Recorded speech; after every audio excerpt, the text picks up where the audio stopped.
तो आज से शुरू करते हैं हम अपने चैप्टर नंबर 2 के न्यूमेरिकल्स। चैप्टर नंबर 2 का जो वेरी फर्स्ट न्यूमेरिकल है वो है हमारे पास a train moving with velocity of 36 kilometre per hour for 10 seconds. एक ट्रेन है जो 10 सेकंड तक हमारे पास 36 किलोमीटर पर आवर की वेलोसिटी से ही चलती रही है। इसका डिस्टेंस फाइंड करें, मतलब यहां से यहां तक आते इसने कितना डिस्टेंस कवर कर लिया, ये डिस्टेंस हमने फाइंड करना है। तो न्यूमेरिकल को सॉल्व करने का जो तरीका होता है, हमारे पास सबसे पहले देखना होता है हमें गिवन क्या क्या, डाटा क्या क्या, रिक्वायर्ड दिया क्या क्या हुआ है। तो पहला देख लेंगे, हमारी जो हेडिंग होगी वो गिवन में आ जाएगा। अब गिवन में हमें हमारे पास वेलोसिटी है और टाइम है, उसके बाद हमारे रिक्वायर्ड क्या क्या पूछा क्या हुआ है, देन हम सोल्यूशन एंड देन हम रिजल्ट की तरफ चले जाते हैं। सो देखो हमें दिया क्या क्या हुआ है, 36 किलोमीटर पर आवर, इसको हम कन्वर्ट कर लेंगे मीटर पर सेकंड में, बिकॉज किलोमीटर एसआई यूनिट नहीं है, एसआई यूनिट जो है वो मीटर है और आवर्स का जो यूनिट है हमारे पास वो सेकंड है और किलोमीटर का जो हमारे पास यूनिट है वो मीटर है। तो हम सबसे पहले इसको कन्वर्ट करेंगे मीटर पर सेकंड में। सो किलोमीटर से मीटर में आना है, मल्टीप्लाई बाय 1000 करना पड़ेगा, एंड पर आवर है, पर आवर का मतलब है ये नीचे है वैल्यू जो डिवाइड हो रही है। सो पर आवर में हमारे पास 1 आवर में हमारे पास 3600 सेकेंड्स होंगे, 60 इंटू 60 3600 हमारे पास सेकेंड आ जाएंगे। सो इन सबको आप जब सॉल्व करोगे तो ये 10 मीटर पर सेकेंड की वेलोसिटी आप लोगों के पास निकल के आ जाएगी, यानी जो ट्रेन यहां से यहां तक चल के आई है वो 10 मीटर पर सेकेंड की वेलोसिटी से चल के आई है। तो इसका डिस्टेंस फाइंड करना है हमने। सोल्यूशन की तरफ चलते हैं। सोल्यूशन में हमारे पास आ जाएगा, जैसे हमें पता है as v is equal to D by T. So ये d हमें फाइंड करना है। एक चीज का ख्याल रखना, ये वाला formula v is equal to D by t ये वहां पर पुट किया जा सकता है जहां पर वेलोसिटी में चेंज नहीं आया, मतलब ये 36 किलोमीटर पर आवर, ये 10 मीटर पर सेकंड की वेलोसिटी से ही चलती रही है, देन हम ये फार्मूला पुट कर सकते हैं। अगर वेलोसिटी में जरा सा भी चेंज आया होता, मतलब यहां से वेलोसिटी रेस्ट से 36 किलोमीटर पर आवर तक पहुंची हुई होती, देन हम ये वाला फार्मूला पुट नहीं कर सकते थे।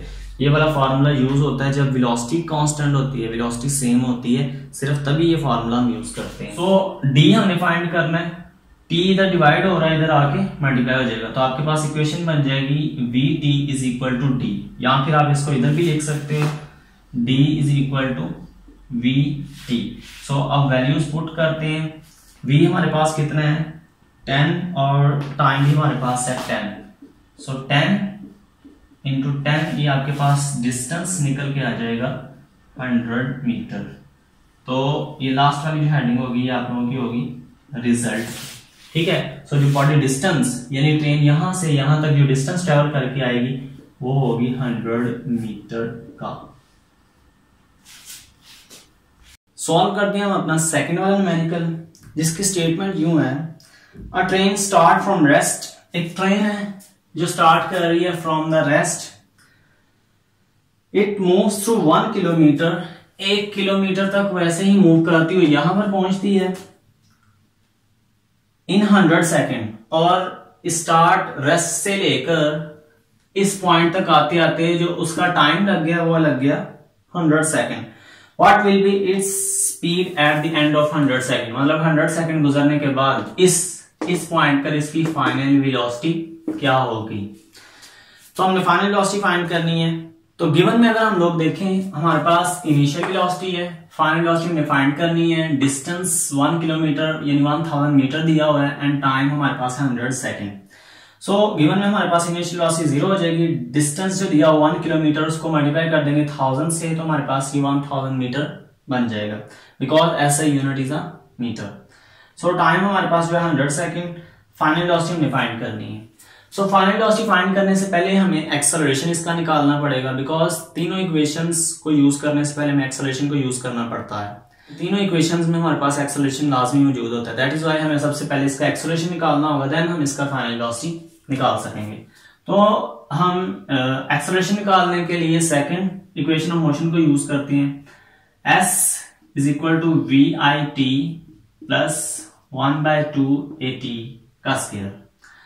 वैल्यूज पुट कर दो, हमारे पास s यहाँ पर d है और d हमारे पास क्या है कि 1000 एंड इनिशियल वेलोसिटी हमारे पास यहाँ पर 0 है उसकी ट्रेन की, एंड 0 इंटू टाइम, ये भी 0 हो जाएगा, प्लस 1/2 एक्सेलरेशन जो हमने फाइंड करना है उसको एज इट इज रहने दो, और टाइम हमारे पास है 100 सेकेंड। सो यहाँ पर आ जाएगा 100 सेकेंड का स्केल। ये वाली वैल्यू एज इट इज नीचे आ जाएगी, इज इक्वल टू टाइम जितना भी है 100 मल्टीप्लाई बाय 0 होगा, because it is a multiplicative identity, तो ये उसको 0 कर देगी। हमारे पास ये सारी का सारी टर्म 0 हो जाएगी, तो हमारे पास यहाँ पर बच जाएगा 1/2 a इंटू 100 का स्केयर हमारे पास आ जाएगा 10,000। ठीक है, सो इसको आप कटिंग कर सकते हो, ये हमारे पास जब कटिंग होगा ये आ जाएगा 5,000, ये 2 0 जो हमारे पास ऐसे आ जाएंगे। सो अब हमारे पास जो वैल्यू बच के आ जाएगी वो होगी 1000 इज इक्वल टू होगी हमारे पास a इंटू 5,000। तो ये 5,000 मल्टीप्लाई हो रहा है, इधर आएगा तो डिवाइड हो जाएगा, हमारे पास वैल्यू बन जाएगी 1000 divide by 5000 is equal to हमारे पास एक्सप्रेशन आ जाएगा। सो सिंपल, ये वाले तीनों 0 इस 0 से कट जाएंगे, एंड 1/5 इज इक्वल टू होता है हमारे पास 0.2 k। सो सिंपल हमारे पास एक्सेलरेशन निकल करके आ जाएगा 0.2 मीटर पर सेकेंड। अब हम इस वैल्यू को पुट कर सकते हैं एक्सेलरेशन की फाइनल वेलोसिटी निकालने के लिए। So first equation of motion use कर लेते हैं, vf is equal to vi plus at। So final velocity हमारे पास, इनिशियल वेलोसिटी यहाँ पर 0 थी ट्रेन की, तो ये 0 हो जाएगी, प्लस एक्सेलरेशन कितना निकल करके आया हमारे पास 0.2 और टाइम था हमारे पास 100 सेकेंड। सो यहां से अगर आप फाइनल वेलोसिटी निकालोगे, ये तो वैसे ही 0 है, इन दोनों को अगर आप लोग मल्टीप्लाई कर देते हो 20 मीटर पर सेकेंड निकल करके आ जाएगा। तो सॉल्व करते हैं अपना नेक्स्ट न्यूमेरिकल। वो है हमारे पास a car has a velocity of 10 metre पर सेकेंड। एक कार है जो मूव कर रही है with a velocity of 10 metre पर second, it accelerate at 0.2 metre पर सेकेंड स्केल। ठीक है, यहां पर उसने एक्सेलरेटर दबाया, एक्सेलरेटर जैसे ही उसने दबाया तो उसके जो एक्सेलरेशन है वो 0.2 मीटर पर सेकेंड स्केल का हो गया। ठीक है, स्पीड गेन कर गया वो फॉर अ हाफ मिनट। ठीक है, आधे मिनट तक वो ऐसे ही चलता रहा है, फॉर अ हाफ मिनट मतलब 30 सेकेंड्स। तो इसका हमने डिस्टेंस फाइंड करना है, यहां से स्टार्ट होके यहां तक पहुंचने में उसने कितना डिस्टेंस ट्रेवल किया, एक, एंड सेकंड ये चीज हमने उसकी फाइंड करनी है, वो इसकी फाइनल वेलोसिटी, मतलब यहां पर उसकी वेलोसिटी क्या होगी। तो स्टार्ट करते हैं। गिवन हमारे पास डाटा क्या क्या दिया हुआ है, initial velocity which is equal to 10 metre पर सेकंड, एक्सेलरेशन हमें दिया हुआ है 0.2 मीटर पर सेकंड का, टाइम है हमारे पास 30 सेकंड्स। ठीक है, हाफ मिनट लिखा हुआ है उसने, हाफ मिनट मतलब 30 सेकंड्स होते हैं, कंप्लीट जो मिनट होता है उसमें 60, सो हाफ जो मिनट होगा उसमें डेफिनेटली 30 सेकंड्स हो जाएंगे। फाइंड करना है हमने डिस्टेंस और फाइनल वेलोसिटी। सो स्टार्ट करते हैं। सॉल्यूशन में सबसे पहले देखेंगे हमारे पास डाटा क्या क्या दिया हुआ है। तो फाइनल वेलोसिटी के लिए हम vf is equal to vi plus at वाला फॉर्मूला लगा सकते हैं, बिकॉज इनिशियल वेलोसिटी भी है, टाइम भी है और एक्सेलरेशन भी है, तो हम ये वाला फॉर्मूला यूज कर सकते हैं। सो vf इज इक्वल टू हो जाएगा हमारे पास इनिशियल वेलोसिटी मतलब 10 प्लस एक्सेलरेशन आ जाएगा 0.2 मीटर पर सेकेंड, एंड टाइम आ जाएगा हमारे पास 30 seconds. So vf is equal to हो जाएगा हमारे पास 10, 6 आ जाएगा इसकी जगह, इसको जब मल्टीप्लाई करोगे तो फाइनल वेलोसिटी हमारे पास निकल करके आ जाएगी 10 इंटू 6 इज इक्वल टू हो जाएगी हमारे पास 16 मीटर पर सेकेंड। तो ये हमारे पास निकल आएगी फाइनल वेलोसिटी, यानी यहाँ पर जो गाड़ी की वेलोसिटी जा चुकी होगी वो होगी 16 मीटर। तो अब फाइंड करते हैं हम अपना डिस्टेंस, टोटल डिस्टेंस कितना ट्रैवल किया जाए, वो कार यहाँ से यहाँ तक पहुंची है। तो डिस्टेंस हम थर्ड इक्वेशन को भी यूज करते हैं, हम सेकंड इक्वेशन को भी यूज कर सकते हैं। सो थर्ड को यूज कर लेते हैं, हमारे लिए ज्यादा इजी है। 2s is equal to vf square minus vi square. So 2 की जगह वैसे ही एक्सेलरेशन हमारे पास आ गया